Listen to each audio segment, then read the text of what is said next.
GM,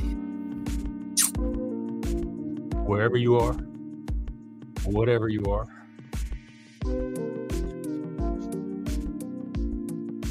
these songs are gonna get stuck in my head. Okay, how do I turn it off? Good morning. Welcome to Friday's episode of the Extreme Stream. We'll see how extreme it gets today. Later, after this, in about 3 hours, 5 o'clock Central, we are watching Inland Empire. It's a David Lynch movie. It's the one he did after Mulholland Drive. It's 3 hours long, but it's really good. You might not even notice the length. And it's pure surrealism and dream logic. There's almost no plot to it. There's a plot there, but hell if I can figure out what it is. It's David Lynch.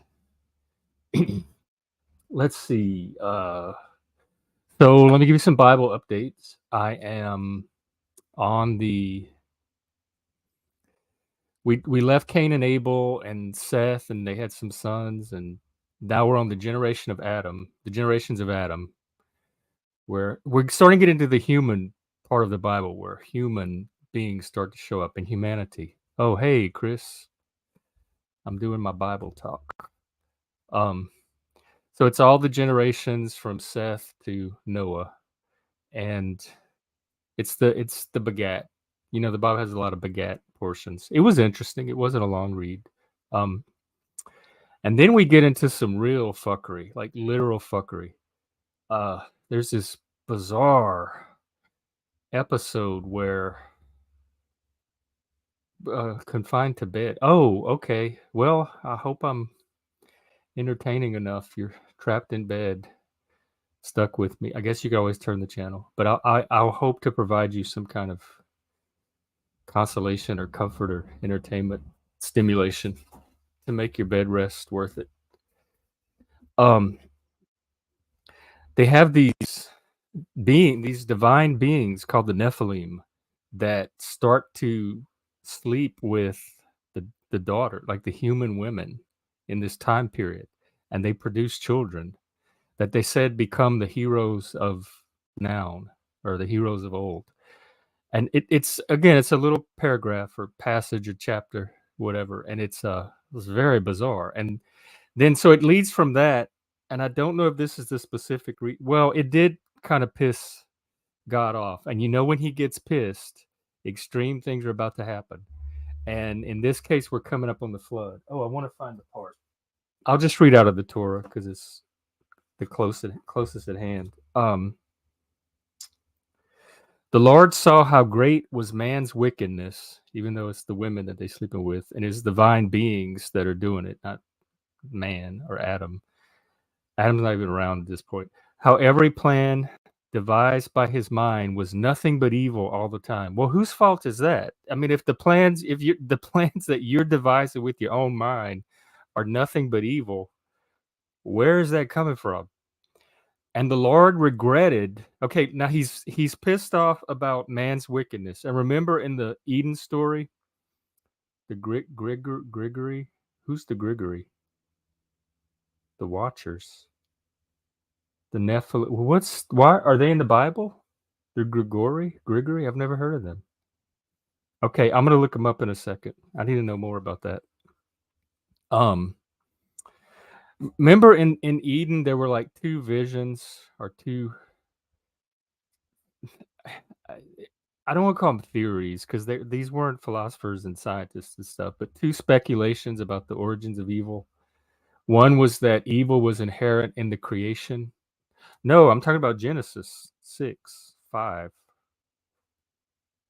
through 8. Ooh, I'm quoting Bible verses. One was that evil was inherent in the creation itself, and the other one that was that evil was in human nature, a part of mankind and human nature. And so it looks like in this chapter, it's pretty much definitively settled that wickedness originates within man himself and man's nature. And so this is what he says. And the Lord regretted that he made man on earth, and his heart was saddened. The Lord said, I will blot out from the earth the men whom I created. And not only the men together with the beast, creeping things, and birds of the sky, for I regret that I made them. So he's pissed off about man or women sleeping with these beings. So he's going to destroy man, but not only man, all the animals and all the creatures he made a few chapters ago in Genesis, just because of his displeasure with the creation of man. The key story points are only touched up on in Genesis. I'm about to look it up. He reminds me of this temperamental artist that's dissatisfied with his creations, that keeps destroying them and recreating. Like, he doesn't know, he's a frustrated artist. He doesn't know what he's trying to create. He doesn't like any of his creations. They keep turning evil, which in my evil is disobedience. They're not doing what he wants them to do. And so he keeps destroying them, and he's about to. I haven't gotten to the flood story yet. Actually, I did a little bit of it. And there's actually 2 flood stories. Remember the J rider? And then they had the priestly rider, who was the first chapter or 2 of Genesis. They both have flood stories, and whoever put the Bible together in the form we have it now wove the 2 versions together very tightly, so it's really hard to separate. But there's little discrepancies in the flood story that kind of expose the 2 different strands, and I'll be getting into that today, I guess, when I read. So that's where we are now. God is really pissed off again about humanity, which he created, that it's not going quite like he wanted it to. So now he's about to wipe them all out, except for one guy named Noah and his family. And that's the y'all probably know, it's not going to be suspense, it's the ark. Dude, this is insane. This is the stuff I wanted to talk about back when we met. I remember we were going to talk about the Gnostic stuff, because one of the things the Gnostics did is they went back and read the Bible from a Gnostic perspective, where Yahweh is actually the demiurge and it's the creation from the false god. So they picked out all these little contradictions and things that show that the creation is a false creation. This is the stuff I wanted to talk about back when we met, and I didn't want to because I figured you would just think I was nuts. Well, no. I mean, when it comes to the Bible, who is the Bible itself is kind of nuts. So far, I'm just 6 or 7 chapters in, and there's all kind of insanity going on just from Yahweh himself. The Bible is so rich with meaning that I imagine people can see all kind of crazy things in it. And so I give a lot of latitude when people are discussing and interpreting the Bible, as to the extent that it reflects on their actual mental health. I want to look up these Grigori creatures you're talking about. I've heard of the Nephilim. But I have not heard of these people. Grigori, okay. They are showing up. Watchers, a group of fallen angels, my kind of people. Oh, it's in the Apocrypha. Okay. Yeah, that's a whole separate. After the New Testament, there's the Apocrypha that I'll probably read. I'm really getting into the Bible. It is it's really the foundation of like almost so much of our literature, if not the majority of it. You have I'm more familiar with the classical tradition and not the biblical tradition, but I think the biblical tradition might be even more relevant to modern literature. And modern, I mean like Renaissance on, even Middle Ages. Biblical, who mated with the women, giving race. Because in the Bible, it says the Nephilim were the ones that mated with the women. In fact, I could find chapter and verse. It was then, Genesis 6:4, it was then too, and later too, that the Nephilim appeared on earth. Oh, wait. Let's see. When man began to increase on earth and daughters were born to them, the divine beings sometimes called the sons of God, saw how beautiful the daughters of men were, and took wives from among those that pleased them.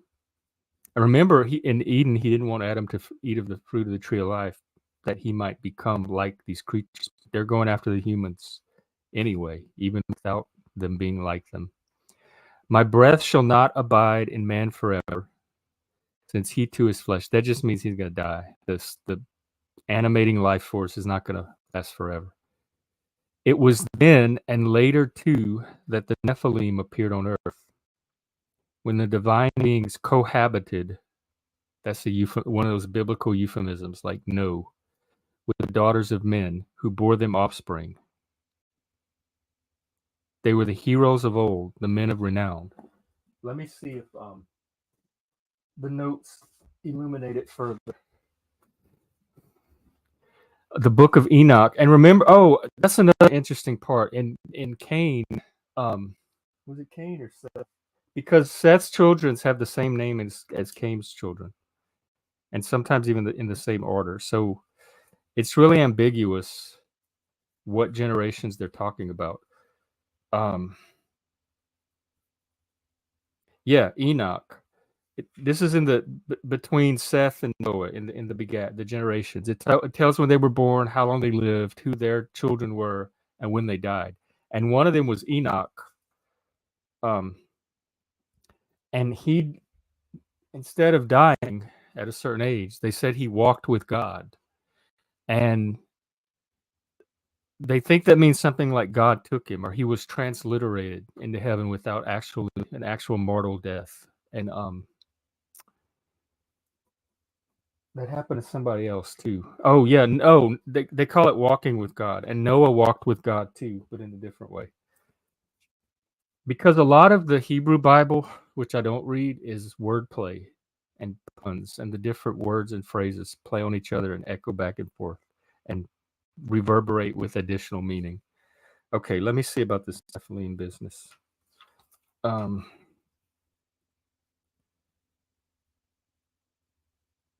Okay, the KJV calls them the sons of God and giants in the earth.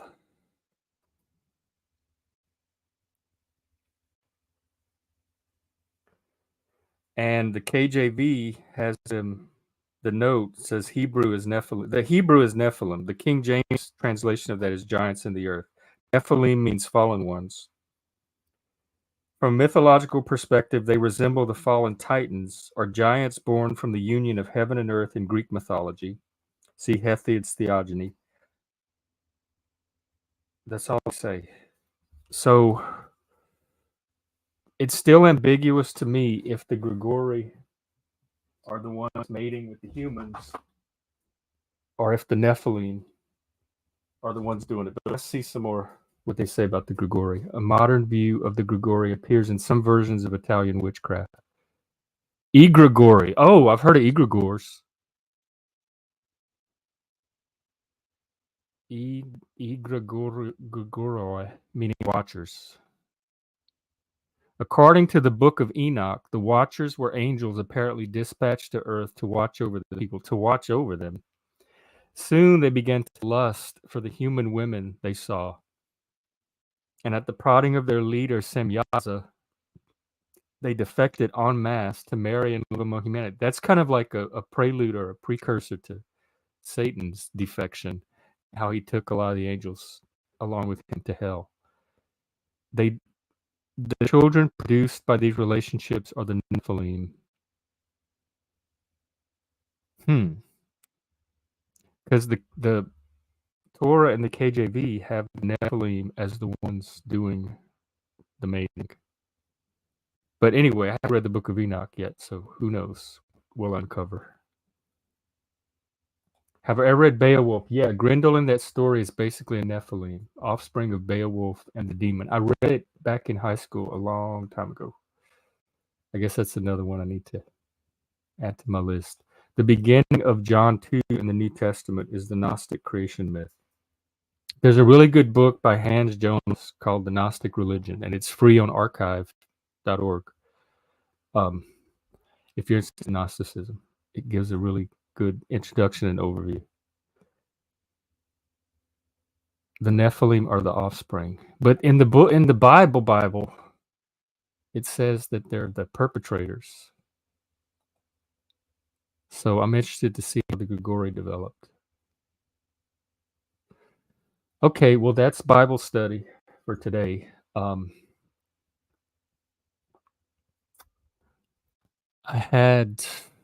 We'll do Twitter and stuff later. Oh, I gotta check my other platforms. I gotta remember to do that. I've got to go.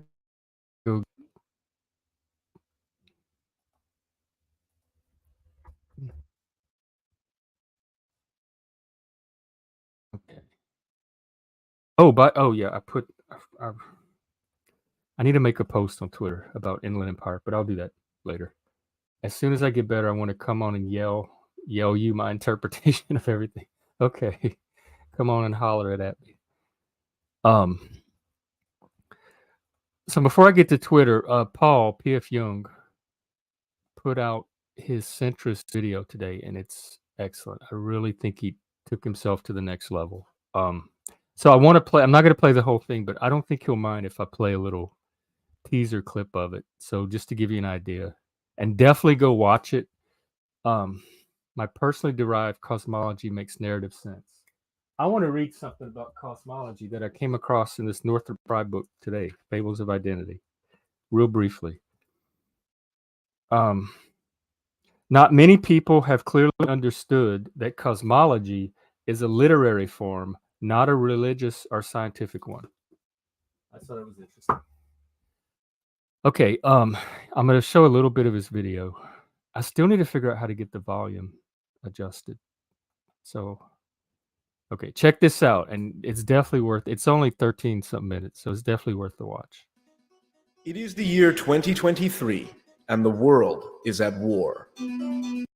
Why is there no sound? What's going on? Stop sharing. There's no sound.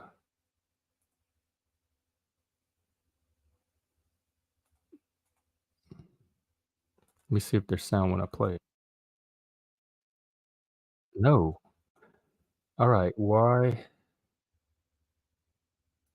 Hang on. I see people do this all the time on StreamYard when their sound and volume goes out, but now I'm having to deal with it. I don't know why it's doing this.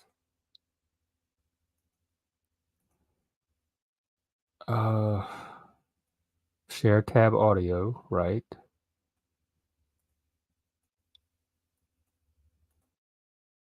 Okay, none of my sound is working now. And I don't know why.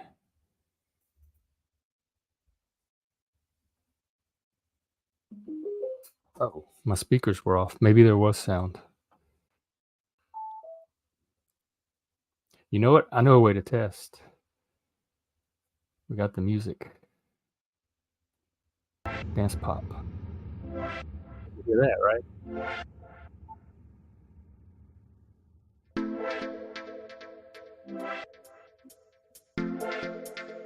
Okay, that works. Let's see the video.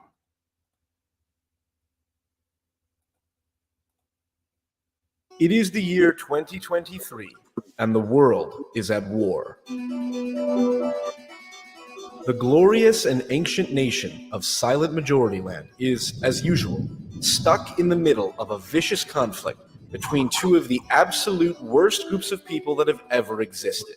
To the left of Silent Majority Land is the Progress Soviet Union. They are a degenerate land of debauchery and silliness. They don't believe in laws because to them, laws are a social construct of racist white people or something. And even if they had laws, they would have no one to enforce them because they abolished their police department years ago. The only tangible skills they have to speak of is basket weaving and culturally sensitive interpretive dance. Their primary export is heroin, which is readily available in the open-air drug markets in the capital tent city, like Los Demonicas. To the right of Silent Majority Land is the Christian Caliphate. The caliphate is like the least fun place ever. I remember It is that video. filled with a bunch of religious zealots who think that their particular and subjective interpretation of the Bible is not only the correct I interpretation, knew he was going but to they stick think that Matt Walsh everyone in. else should be forced to live by their interpretation. It is a dry and barren land devoid of creativity and culture. They lack any good music because it's illegal for men to wear feminine clothes, so all the good musicians had to pack up and leave. While most Christians actually live within the borders of silent majority land, it's the small minority of the most dogmatic and least charismatic Christians that live in the Christian caliphate. But the I don't greatest think they're threat to nearly the the people of threat that silent the majority woke is. land does not reside to their left or to their right, but within their own borders. Operating from the shadow, they are the Moderati, Moderati. or moderates.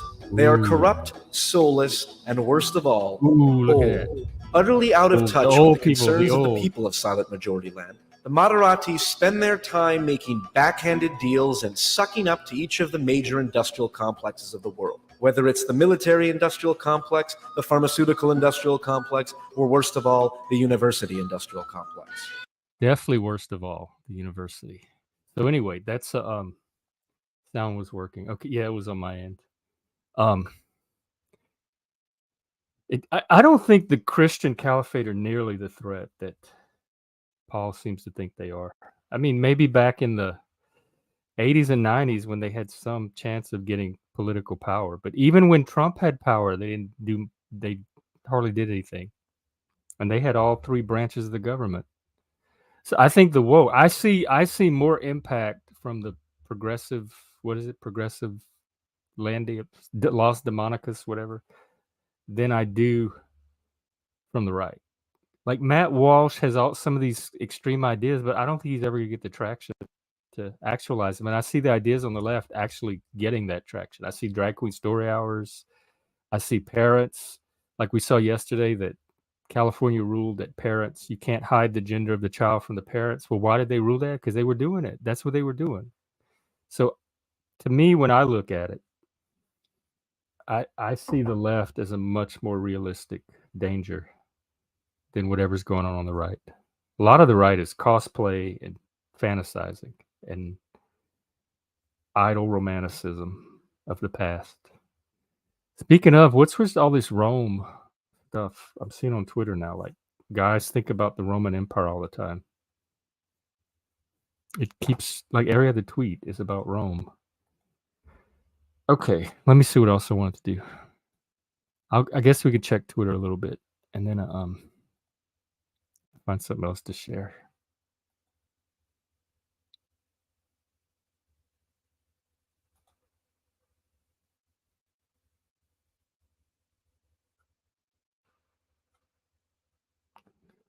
Let's just go to the bookmarks. I started trying to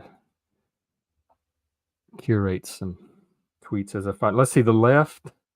Oh, this was an interesting article. It's the 5 types of Trump voters, because there's people on the left that see the whole Republican Party as Trump voters. And even within Trump voters themselves, there's so much diversity. And I keep trying to explain this to my friends on the left, that not all Trump voters are not a monolith, but they have Trump derangement syndrome. So they can't see, they just see them all as uncivilized, barbaric threats to their sanitized liberal democracy, which they don't even practice themselves. And so this breaks down the different types of Trump voters. So it was pretty good. Oh, how do I do this? Oh, you know what I realized? When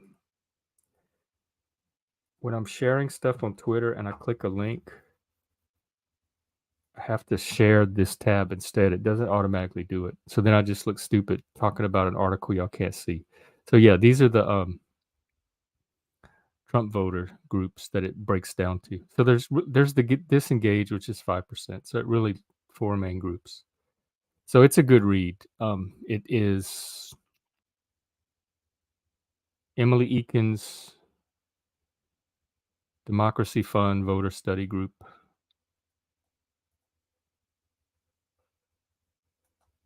Well, wait, did y'all see that? Or did it stop sharing? Oh, well, anyway, back to Twitter. I wanted to hear this little sample of Entropy.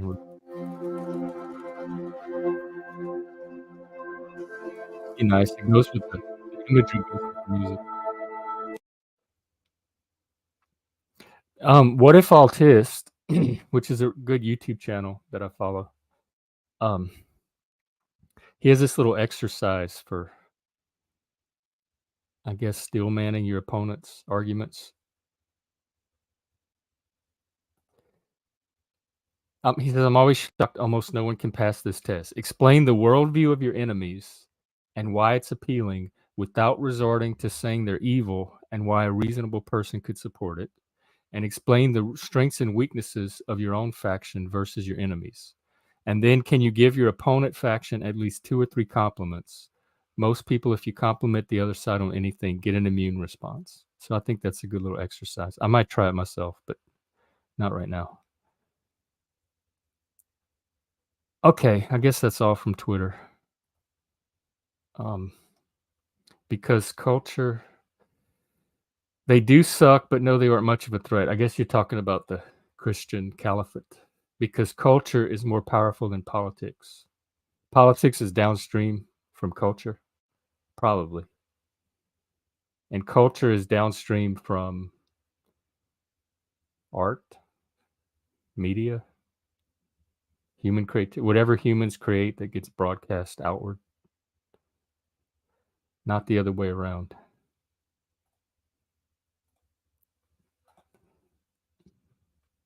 Okay, I want to show another video. I had showed that Charivari wedding ritual, the Cajun wedding thing the other day, and I wanted to show a little bit about the Cajun Mardi Gras to go along with it, but then we got on a bunch of other topics instead. So today, since I have time, I want to show, this is the Mardi Gras I grew up with. It's called the Country Mardi Gras or the Cajun Mardi Gras. In French, it's called the Courir, the running of the Mardi Gras. And this video was filmed in the exact part of Louisiana I grew up in. And we used to, so growing up, what you see in this video is how we grew up. Mardi Gras was a holiday. You got off of school, and it was a dress-up day. So in addition to Halloween, it was another day where you got to wear costumes. Politics is downstream from culture. Andrew Breitbart.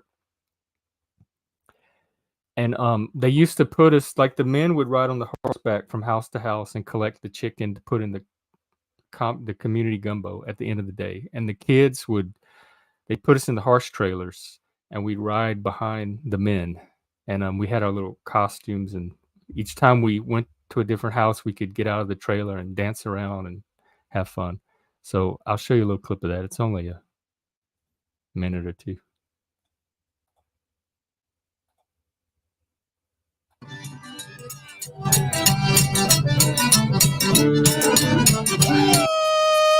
This is far from just another Mardi Gras story on your evening news.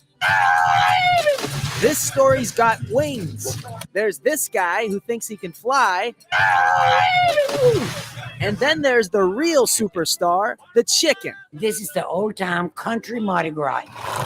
Mardi Gras in Mamou begins here on Main Street at 7 in the morning. Call it the pregame. What should I expect? This is my first time here. Loud music, drinking. Yeah. Then comes the horseback ride. First stop, visiting the town's other early birds, these seniors. Oh, people, they got their beer. 1 hour into the ride, there's been dancing, there's been music, a lot of beer, all the horses right there. Now it's time to find that chicken. This fellow was the first cock-a-doodle-doo of the morning. Is it going to be nice and tasty, you think? Oh, I know it will. Chased down at Piggly Wiggly, his final destination is in here. A little extra protein to 40 gallons of gumbo feeding the whole town. I enjoy making the gumbo, but I enjoy seeing the Mardi Gras leave and come back. This is a town of just 3,000 people, but on Mardi Gras, folks come here from across the country. We come from Walnut Ridge, Arkansas. We've been coming 17 years. The wildest thing I've ever seen at Mardi Gras, probably this. These people have got to be numb to this weather. They come for the sights, sounds, and the fresh tastes We used to play on the you roof. can't quite find anywhere else. In Mamou, James Sparvero, WAFB 9 News. Okay, so that's that. Unless you're if you live in a culture, it's very different. Yeah, tell me about it. I've been having culture shock for the last 15 years since being up here.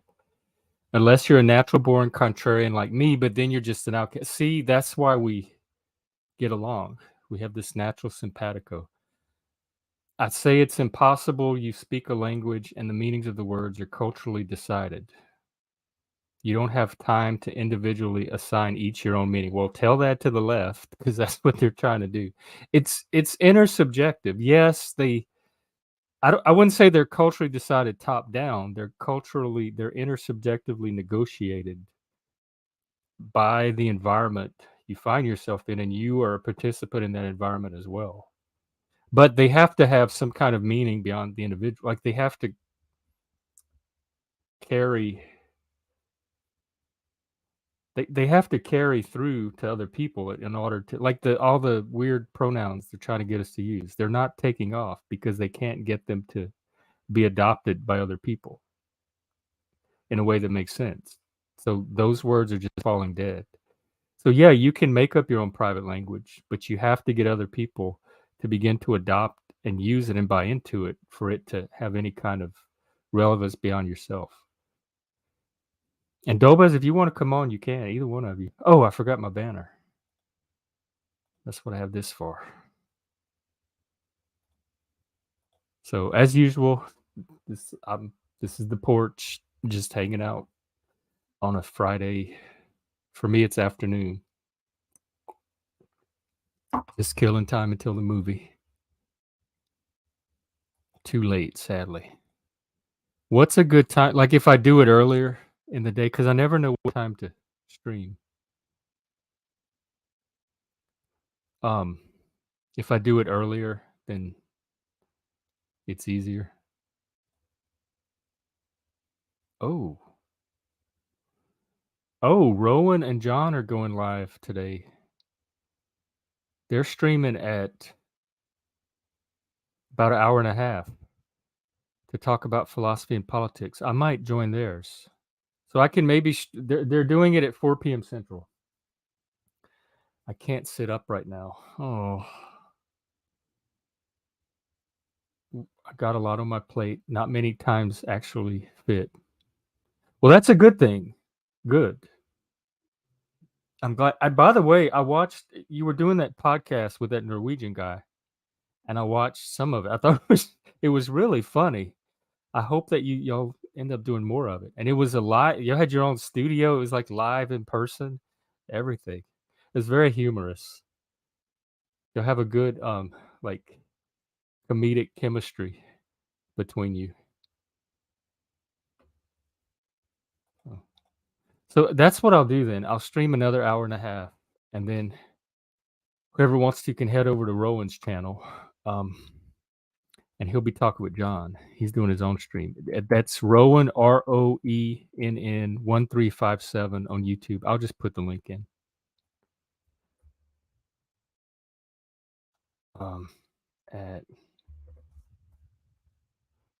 We'll be streaming at 4 p.m. Oh, let me remember to look at my other platforms. I actually got a comment on my Twitter one to tell me they couldn't stay and watch, but at least they noticed it. So that's progress. Yeah, Rowan is a cool, he's kind of a leftist, is center far left, like way center left. But we actually have some really good conversations. He's one of the few leftists I can actually talk to and see his point of view on a lot of things, and he's able to stretch his mind a little bit and meet people where they are. I think he's a great follow if you're looking for some balance in your perspectives. Okay, let me see. Oh, let me check YouTube. See anything on that?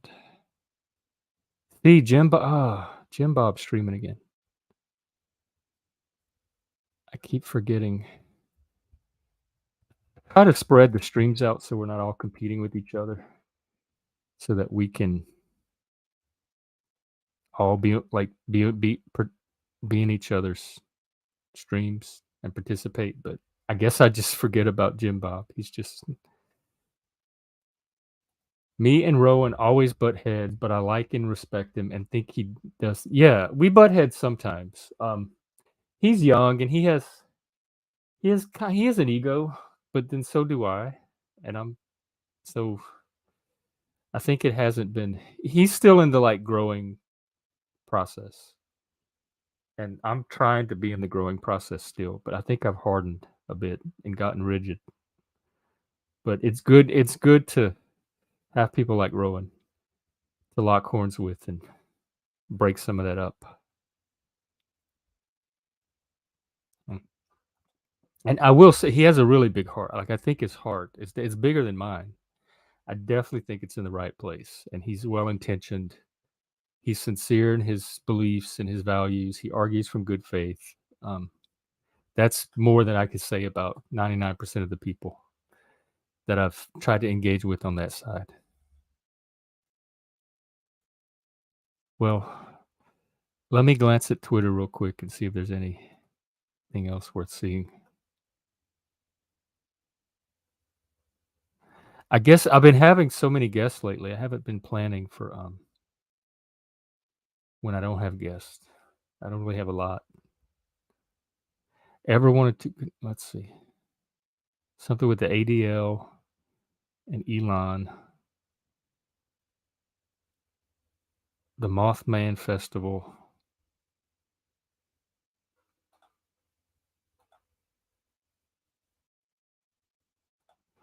No, it's just Twitter being Twitter.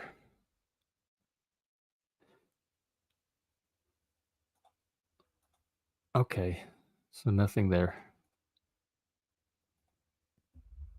Well, if there's anything any of you want to talk about in the comments, just let me know. Make sure you keep the Discord updated on your show, Dolbez. Yeah, me too. Well, Chris, we can talk a little bit about Gnosticism and the Gregory and your reading of the Bible that you wanted to do. The first, if you want to do some of it through comments.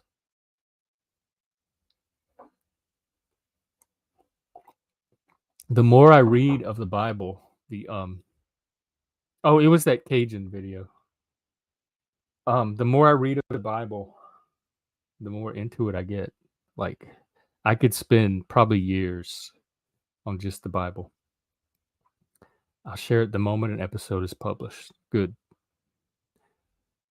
Am I even subscribed to your channel? What's your YouTube channel? Oh, okay, here it is. No. I'm not even subscribed. But that's not the podcast one. That's just your personal channel.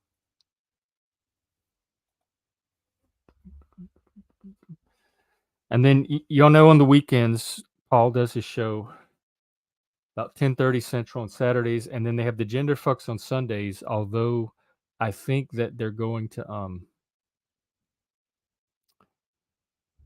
move the Gender Fucks. They're going to either do it on another day or at another time, shift it around. Okay, microscopic. Oh yeah, my personal is not podcast. Microscopic problems and astronomical solutions. I love it.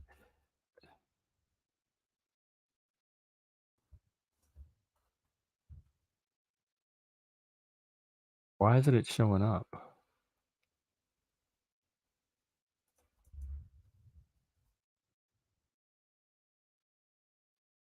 You're not on the algorithm. You're not even in the search.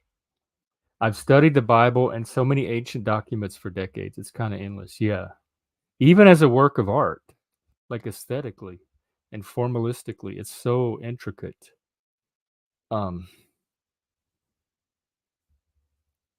You could spend like the Book of Kells, just visually is so interesting. You could spend years just studying all the little details of the drawings. What are the illuminated printing, lettering?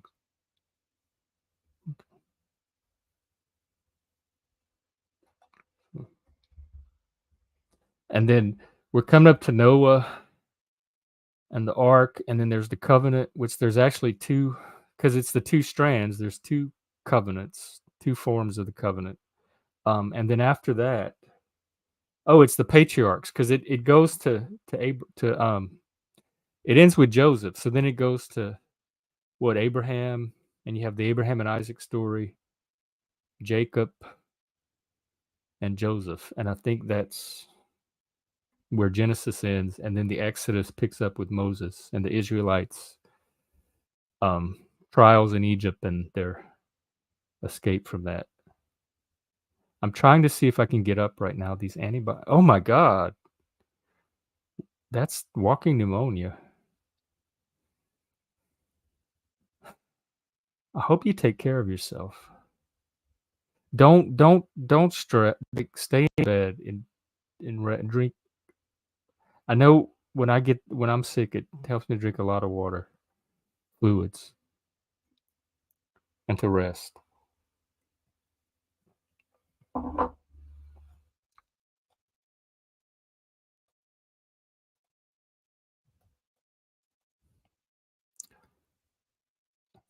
wonder if we can watch some of Jim Bob. I guess I'm not going to try to stream his show. I watched this really good. I'll show a clip of it. I don't think they'll mind if I show teasers. There's Zarathustra Serpent, who y'all know is my favorite YouTuber.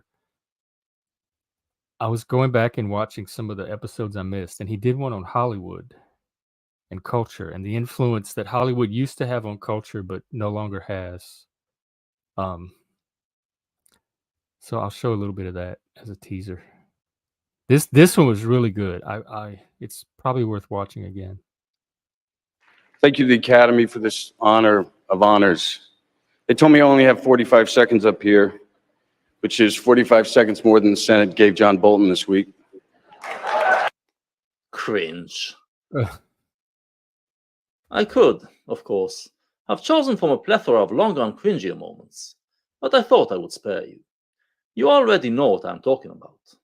In the past few years, we all watched and cringed as Hollywood stars made asses of themselves, using their platforms to preach to us on political and social issues. For some reason, they seem to think that their opinion on these issues matters to us. This attitude has also found its way into Hollywood movies, many of which seem to make it a point to try and educate us to be better people.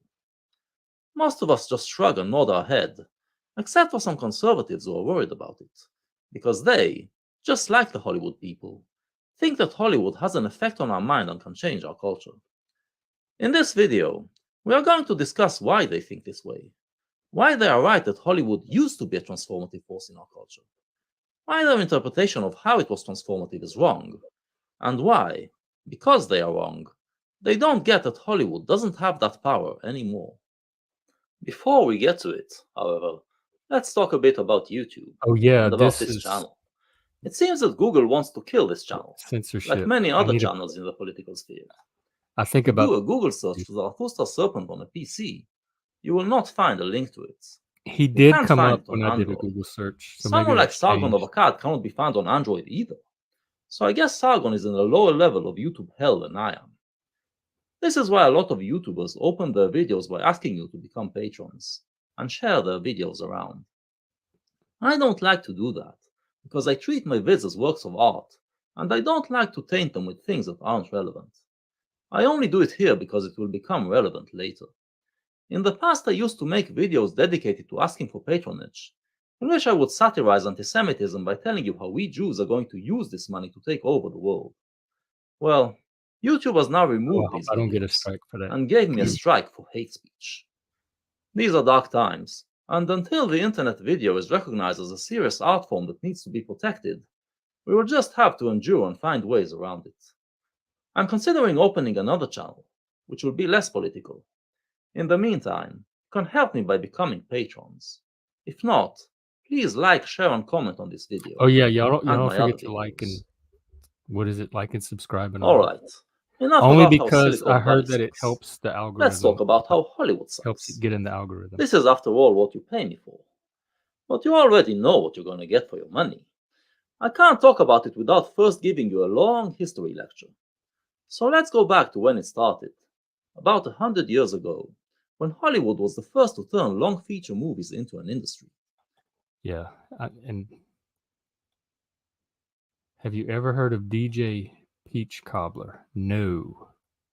Looking him up now. Peach cobblings. No, he does these little weird is it animations, claymations? This video is for gay viewers only.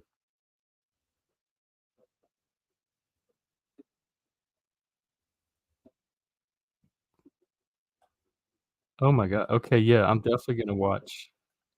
I'm subscribing right now. Former child, aspiring senior citizens. I create videos about gaming, history. What else? And produce satirical news videos. Yeah, I really do love the video art, like the YouTube videos and art form. I hardly ever watch TV anymore, except for the few little shows that I've been following for a while. But I don't even look for new stuff on TV. I just go to YouTube. Okay, I'm gonna check out. Yeah, EssayTube. That's what I like. Those video essays. I want to learn how to do some of them. Maybe one day. I think I talked like my problem is I don't generate my content ahead of time, and that's kind of what I do. My essays like live, freeform, as they go. And a friend said I could use video software and just as I'm talking, add the videos in live, but I don't know what you have to have all that ready ahead of time. And if I don't know what I'm gonna say when I talk, how am I gonna know what videos to have available ahead of time? So there's all kind of little conundrums like that I have to work out to start incorporating video. Maybe if we do our collaboration, there'll be an opportunity to get some video in there.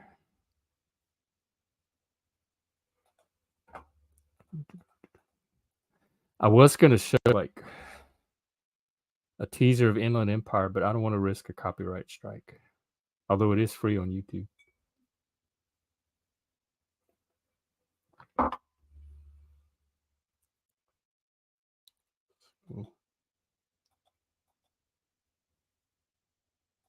Well, do you know do you know any other good YouTubers? Who are some more?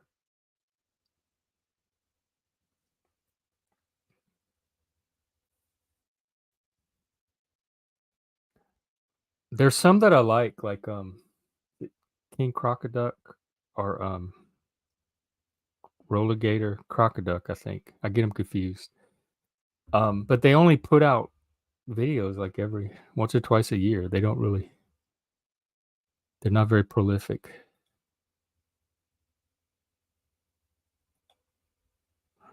From our little community, I like Paul and Rowan. I think they do good work. White Mage, I like.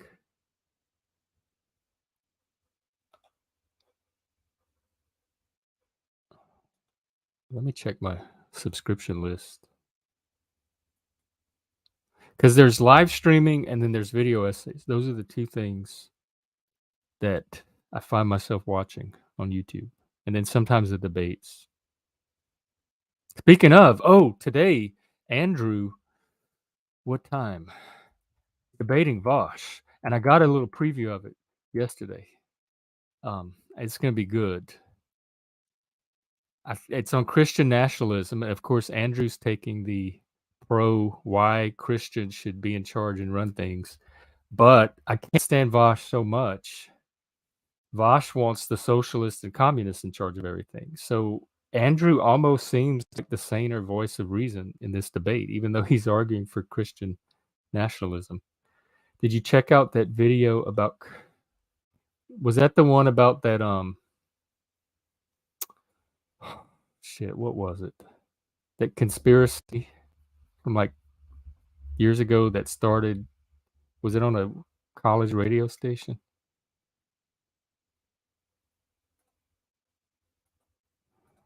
The Vosh thing is going to be at 8 o'clock Central. So after the movie, I might do a live, like a watch party on Discord for the debate in place of our Friday night discussion. And then we can talk while the debate's going on.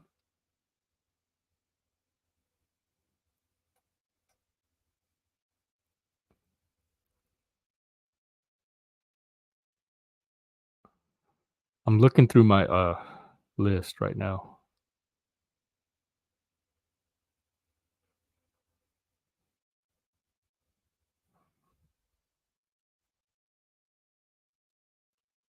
I like What If Autist too. I like his videos. NeuroJack does some interesting work. I don't know if you call them video essays. They're kind of little montages,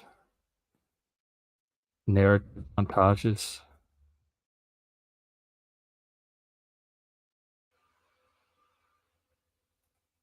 Like video collages, kind of. Ron from Toronto, although he hasn't made any recently. I like his work too.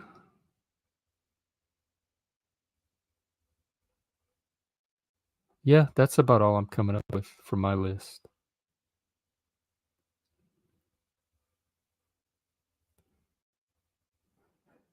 Oh, good. Well, that's going to help me with my when John and I do our IFSO map on conspiracy theories. Why we want to believe.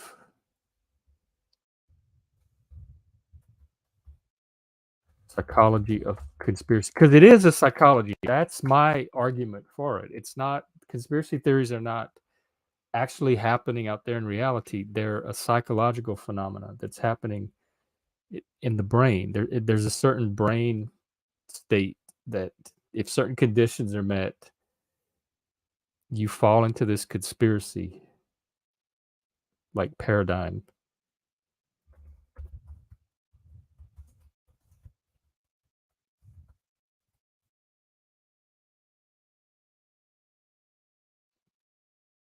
Is it from Reuters?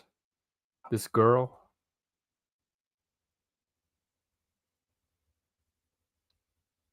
With like, she has a green background, red hair. No, that's only a minute.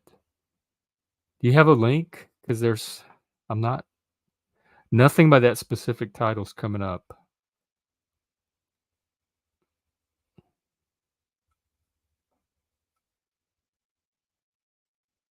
You sent it on Discord? I can maybe find it.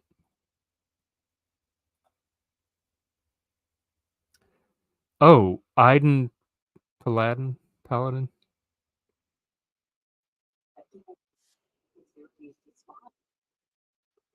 No, I didn't watch all of it. I watched part of it.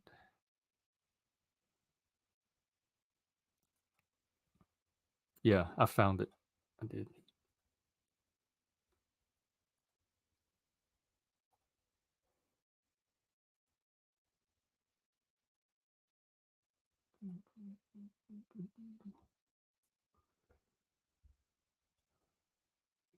Facebook.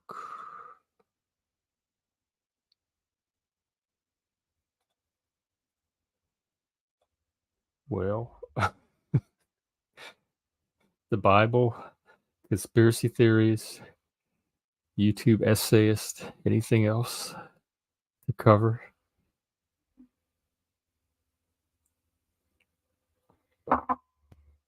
Conspiracy theories are, to me, a form of epistemology. It's a attempt to make sense of the world, or like put truth together. Dreg, he's very hyperactive. There's a certain style of YouTubers that are, and a lot of them are ADHD on the spectrum, neurodivergent, and they have this real animated, like cartoon like presentation style, and it distracts me. Like, I can't sit through too many minutes of them. I get like zapped out. My brain gets zapped out, and Dreg is one of those. I didn't even watch cartoons growing up. even as a kid, I didn't like cartoons. My mom would always try to like, oh, the cartoons are on. Go watch cartoons, or in other words, leave her alone and go watch TV. And I'm like, why? They're not even real people. They're just these little comic books and cartoons and graphic novels. None of that stuff ever spoke to me. It just seems so. I know it's an art form. I just don't have the aesthetic sensibility for it. It just seems crude and primitive, like juvenile. I'd rather read a philosophy book or a work of literature. Dreg, is it J-Reg or Dreg? I've heard both on Centricide.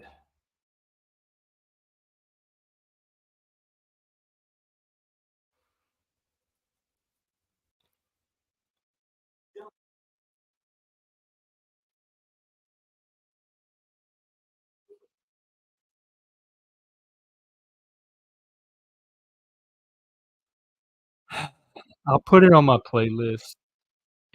I'm watching a few minutes of it now. He's already. It's like it's 18 seconds in, and he's already jumped around 4 or 5 times.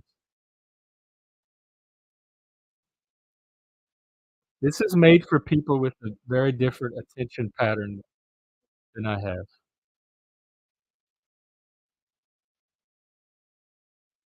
I need something more linear and stable. Or something with more flow to it. This is just very jagged, angular transition, really abrupt transitions, and they happen consistently every few seconds. It's like a strobe. Okay. Yep, I've already reached my window. Maybe I'll just read the transcript, and then I can get the points without getting epilepsy from it.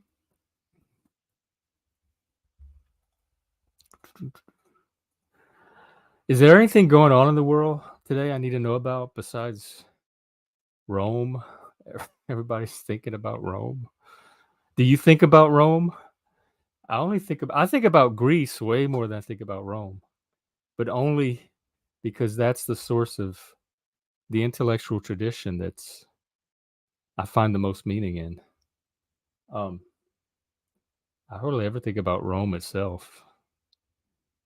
And they say if you're Christian, you're always thinking about Rome, because the Roman Catholic Church is the bridge to modernity, the bridge from Rome and antiquity to modernity. It's the closest thing we have to an unbroken tradition or path to it. But then I guess that's only if you're Roman Catholic Christian. Do other Christians think about Rome? I don't know. Do y'all think about Rome? Let me know in the comments or click the link and talk about it.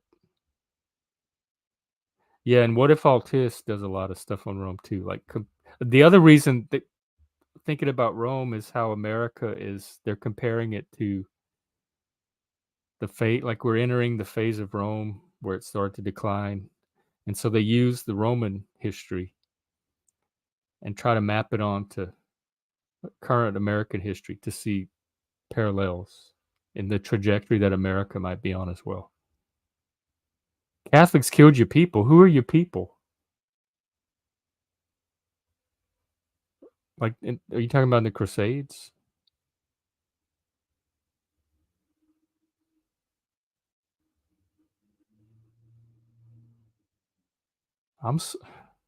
That was hateful of them. Why did they do that? One of the theories in the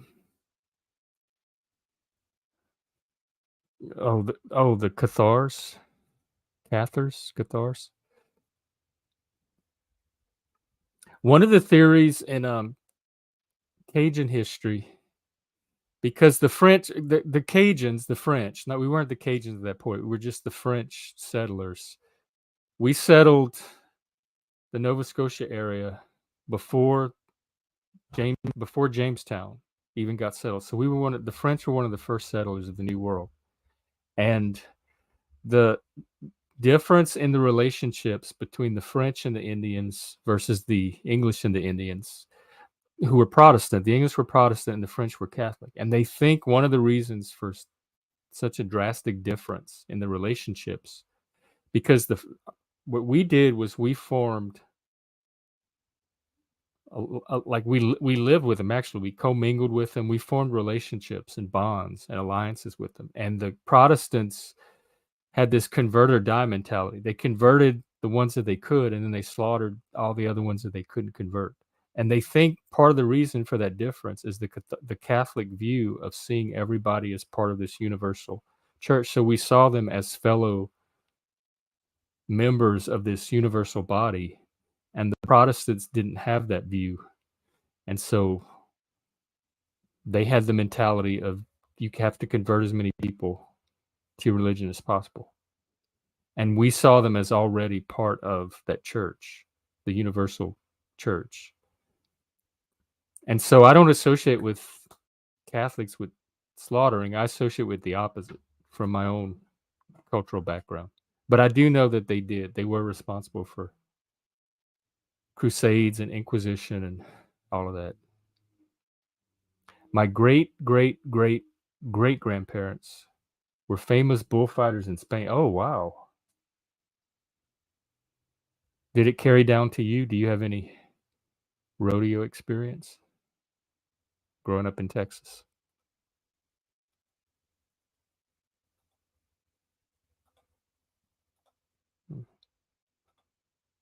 Oh, no.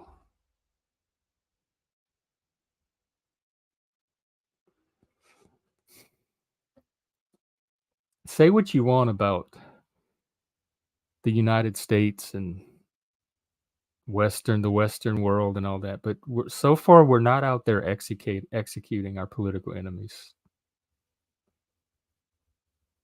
And I don't even feel like that's a threat. Like even under Trump, I didn't feel like that was a threat.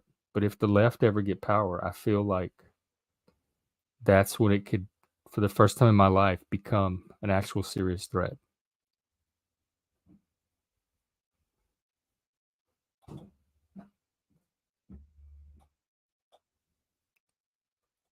He hid your great-grandmother and grandmother in a convent.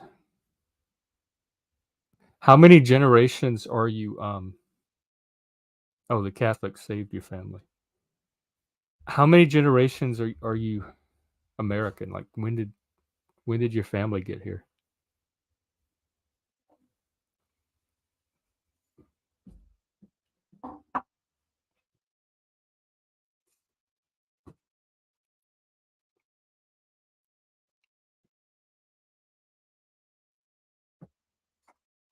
They are still eating about everything. Oh, wrong about everything. Was that autocorrect? Eating. Wrong to eating. Are you hungry? Second generation. Oh, okay.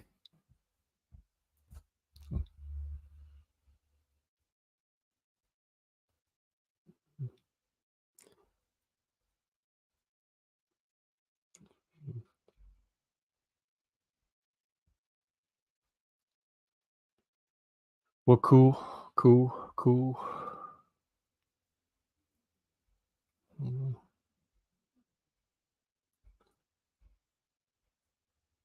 We were here. I've never known anything but America. My dad's side, which is the Anglo part of me, which we believe is Scottish, they came over supposedly on the Mayflower, but then everybody's ancestor came over on the Mayflower. But we were part of that wave and settled in Vermont, New Hampshire. So I'm Yankee. I'm part Yankee.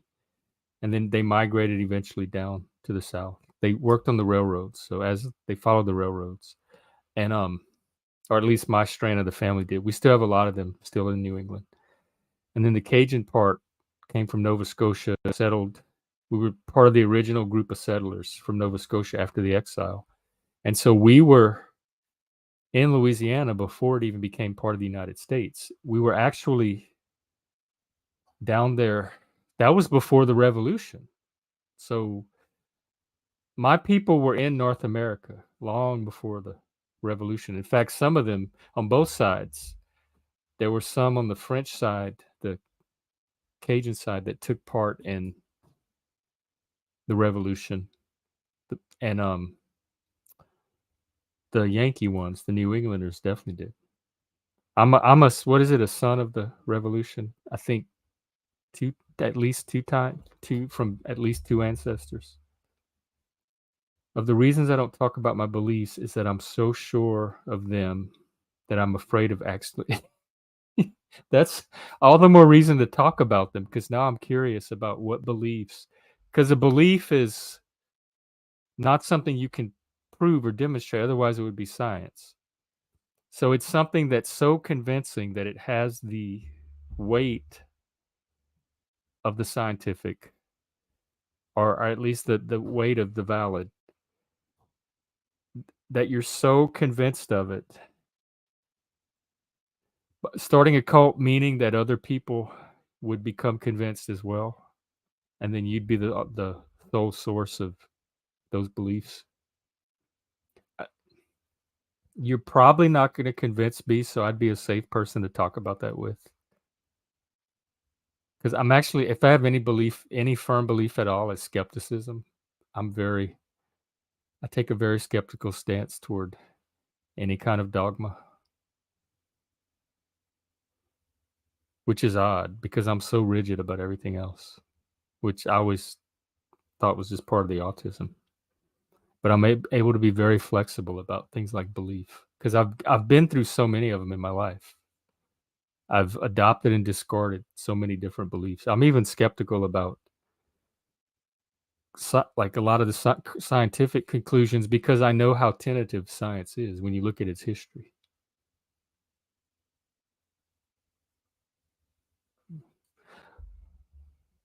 Skepticism was what led you to beliefs. That's a conversation that I want to have.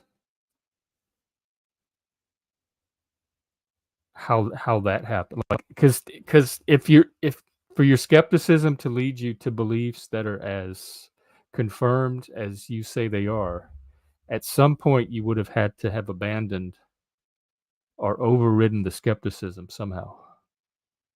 So it would have to be a transition from the skepticism away from it to the belief. And that's what I'm interested in, how that all happened. Do you have metaphysical or supernatural beliefs? That's the part I can't get past, is I can't make the leap to the metaphysical or the supernatural or the immaterial. Other than things like mind and energy, in the sense of physics, that physics studies energy. But no spirits or beings. Like, I don't even know if I believe in aliens. Like humanity, human beingness at its highest is for me pretty much the pinnacle of creation. I can't. There's no reason for me to assume anything higher than that. We're the peak. We're as good as it gets. You did abandon your beliefs. Okay, definitely let's have this conversation. Maybe next time you come on. And remind me. I want to do it from the like with skepticism as a starting point.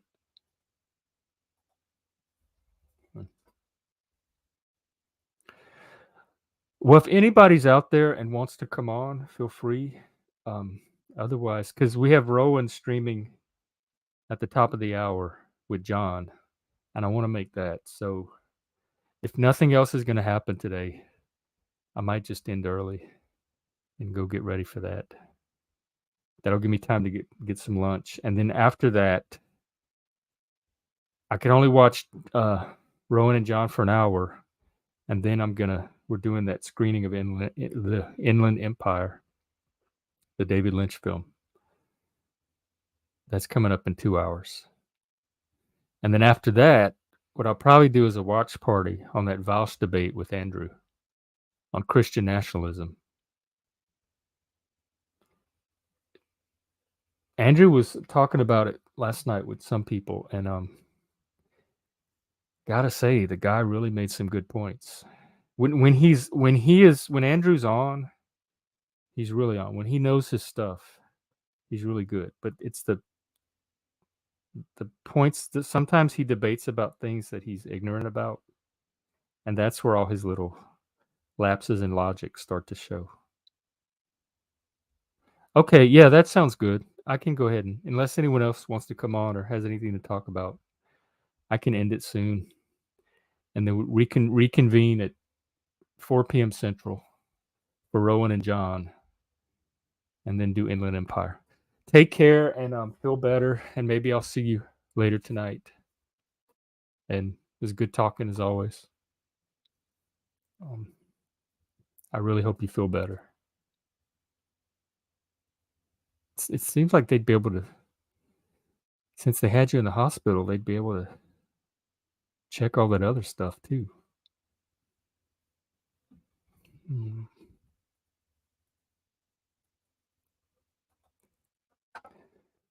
Okay, I guess I'll call it.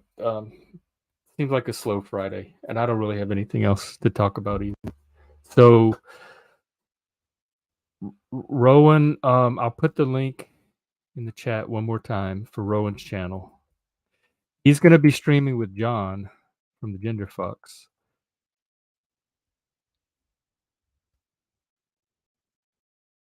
Uh-oh. Why is it?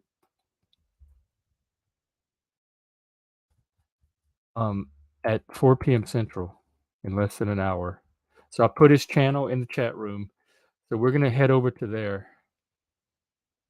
And then after that, in 2 hours at 5 p.m. Central, we're going to start Inland Empire. So if you want to be a part of that, just email me or find me on Twitter for the link. Other than that, I'll stream some point tomorrow.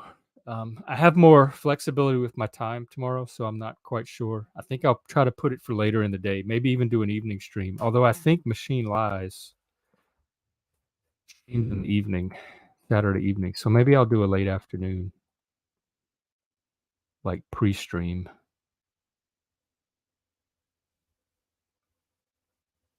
So yeah, I'll set that up. I've got it. See you there, and then I'm going to try to be awake for the movie. Okay, sounds cool. Take care, everybody. Check out Rowan in a bit, and join us for the movie later. If not, P.F. Jung tomorrow morning, 10:30 Central, and I'll be streaming sometime late afternoon. So I'll catch everybody then. Have a good day. Peace out. Let me get my music going. We're going to rock it today.